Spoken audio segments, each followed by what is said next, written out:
Hey everyone, my name is Casey Williams. I'm a youth pastor at Temple Baptist Church in Ruston, Louisiana.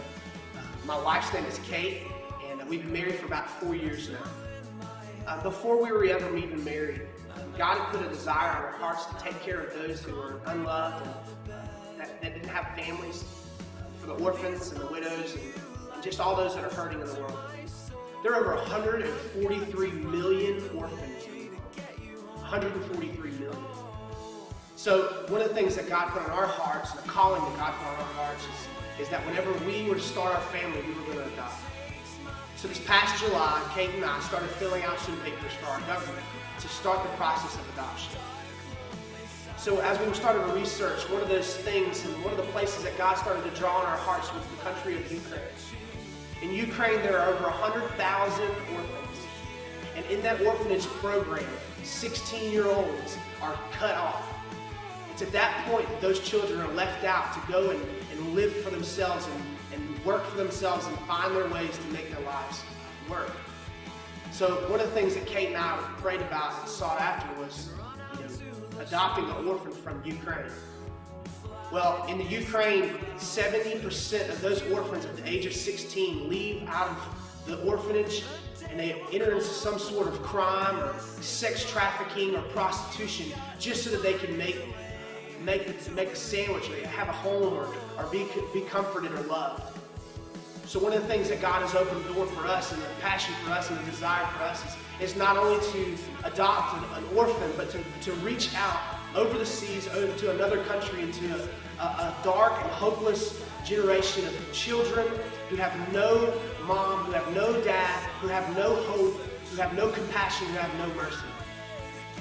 So this upcoming year, my wife and I are going to be adopting from Ukraine, and prayerfully we're going to adopt a 5-year-old girl. One of the reasons that I think that God is wanting us to adopt a daughter is that when it's all said and done, whenever she's 16 years old and when all the other girls that were raised around her and born in the hospitals that she was born in, when she wakes up at 16, she's not going to have to think about whether or not she should sell her body so that she can have a sandwich or a home. She's going to know that she has a mother and a father who love her. But more important than all of that, this is not just a mission, a hope of adoption. This is a mission of hope and a mission of compassion. As we studied and looked and researched this whole process, the compassion of our hearts and the desires of our hearts started to be in tune with not only what we wanted for our family, but what God wanted for His creation.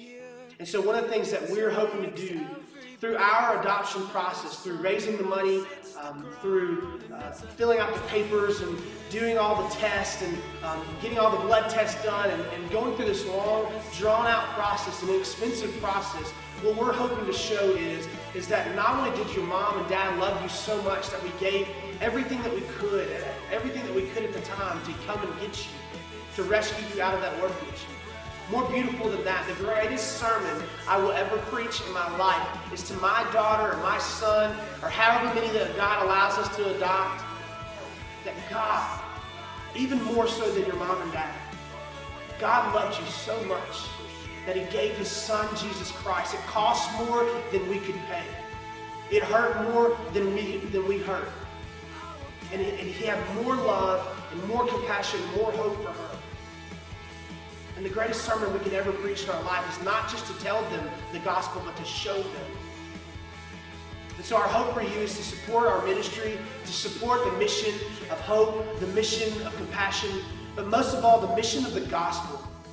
In James 1:27, it says that pure and undefiled religion is this, to take care of those orphans and widows that are afflicted.